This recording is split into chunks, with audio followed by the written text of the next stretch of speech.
31 Q plus 18 Q minus 37 Q plus 210 किसके बराबर है? ये फॉर्मूला नहीं दिख रहा, A Q plus B Q plus C Q minus 3bc, नहीं है फॉर्मूला। सिंपल कैलकुलेशन करनी पड़ेगी, लेकिन करे कैसे भाई, इतने बड़े बड़े क्यूब हैं। तो ऐसे सवाल में क्या लगाएंगे फिर? डिजिटल सम। 3 + 1 4, 4 का क्यूब 64, 64 मतलब 6 4 10, 1 डिजिटल सम। 8 1 9 डिजिटल सम 0, 3 7 10, 10 मतलब 1, 1 का क्यूब यानी कि 1 डिजिटल सम। और ये 2 और 1 3, यानी कि आंसर जो भी आएगा उसका डिजिटल सम कितना आएगा? प्लस का 3। ठीक है बच्चों, ऑप्शन माइनस में देखो, अगर डिजिटल सम प्लस का 3 है तो नेगेटिव में कितना होगा? माइनस का 6 है भाई। डिजिटल सम क्या होता है? 9 से भाग करने पर रिमाइंडर, 3 में से 9 घटाइए तो डिजिटल सम आएगा माइनस का 6, यानी कि निगेटिव नंबर के साथ डिजिटल सम 6 बनना चाहिए। इसका डिजिटल सम क्या है मेरे भाई? 6 3 9 8 1 9, ये 0 खत्म, ये आंसर नहीं है। 4 5 9 6 7, ये वाला नहीं है। इसका देखिए 1 8 9, ये 4 2 6 बन गया, माइनस का 6, बिल्कुल ठीक है। 4 5 9, ये 2 + 3 5 बन गया, खत्म। हुआ कि नहीं ऑप्शन से?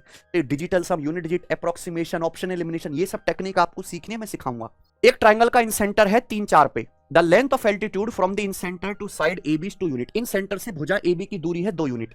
What the radius of triangles incircle. Triangle के इन सर्कल की रेडियस कितनी है? 2 यूनिट ही है, कुछ करने की जरूरत है? आप बताइए प्यारे बच्चों कि मान लीजिए कि जैसे ट्राइंगल है, ये ट्राइंगल का इन सेंटर है। इन सेंटर क्या होता है प्यारे बच्चों? ट्राइंगल के इन सर्कल का सेंटर। अब यहां इन सेंटर से भुजा तक की दूरी, यही तो सर्कल की रेडियस है, यही तो दे रखा है ना यहाँ पे। इन सेंटर से भुजा ए बी तक की जो लंबाई है 2 यूनिट, यही तो क्या है? अंतःवृत्त की त्रिज्या है ना। इन सेंटर तीनों भुजाओं से बराबर दूरी पर होता है। एक ट्राइंगल के तीनों वर्टेक्स दिए हैं, आपसे इसका एरिया पूछा है। इसकी भी डायरेक्ट ट्रिक है। क्या ट्रिक है भाई? किसी भी एक वर्टेक्स के कोऑर्डिनेट 0 0 बना लो। जैसे 2 3 है, 0 0 बनाने के लिए क्या कर लो? हर एक में से -2 -3 कर दीजिए। -2 -3 करेंगे तो क्या आ जाएगा? 0 0 है बच्चों।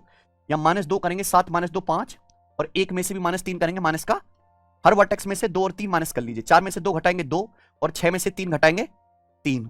हमने ट्रायंगल शिफ्ट कर दिया, जो इस ट्रायंगल का एरिया वही इसका एरिया। अब बेटा डायरेक्ट तरीका है, बाहर वालों की गुणा करो 5 तिया 15, अंदर वाले गुणा करो -2 की 2 में माइनस का 4, और इनका घटा के आधा कर दीजिए प्यारे बच्चों। और आपको हमेशा पॉजिटिव वैल्यू लेनी है। तो क्या आ गया? 19/2, 19/2 यानी कि 9.5 स्क्वायर यूनिट आंसर है। आइए प्यारे बच्चों, x ग्रेटर देन 0 है, x की पावर 4 + 1/x की पावर 4 142, x की पावर 7 + 1/x की पावर 7।